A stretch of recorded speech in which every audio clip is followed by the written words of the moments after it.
आता परत तुळस मतदारसंघातून मी उभी आहे जिल्हा परिषदेसाठी.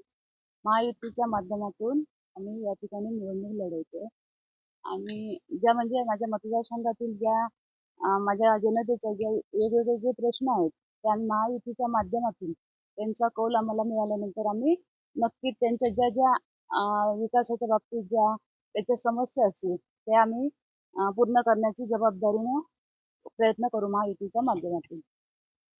मी जिल्हा परिषद सदस्य म्हणून याच मतदारसंघातून निवडून आलेली. विविध शेतकऱ्यांच्या विविध ज्या समस्या होत्या किंवा इतर बेरोजगार अ, अ, युवक यांच्यासाठी त्यांच्या ज्या काही समस्या होत्या त्या यापूर्वीही आम्ही प्रयत्न करून सोडवल्या आहेत. भाई केसरकरांच्या माध्यमातून आम्ही ते सोडवलं.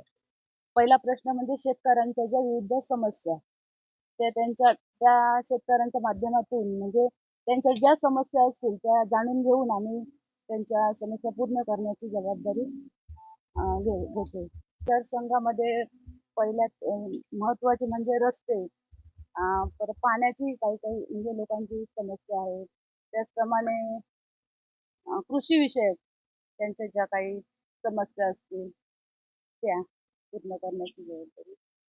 मी 2012 मध्ये जिल्हा परिषद सदस्य म्हणून काम केलं आणि पहिला प्रश्न होता म्हणजे गावागावात ज्या विविध म्हणजे रस्त्यांची ते सुधारण्याचं म्हणजे ते रस्ते करण्याचं काम आम्ही विकासाच्या माध्यमातून दीपक भाईंच्या माध्यमातून यापूर्वी केलेलं आहे.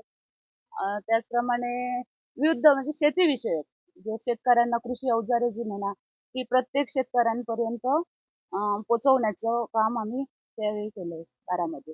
मी जिल्हा परिषदेसाठी धनुष्यबाण हे निशाणी घेऊन आहे.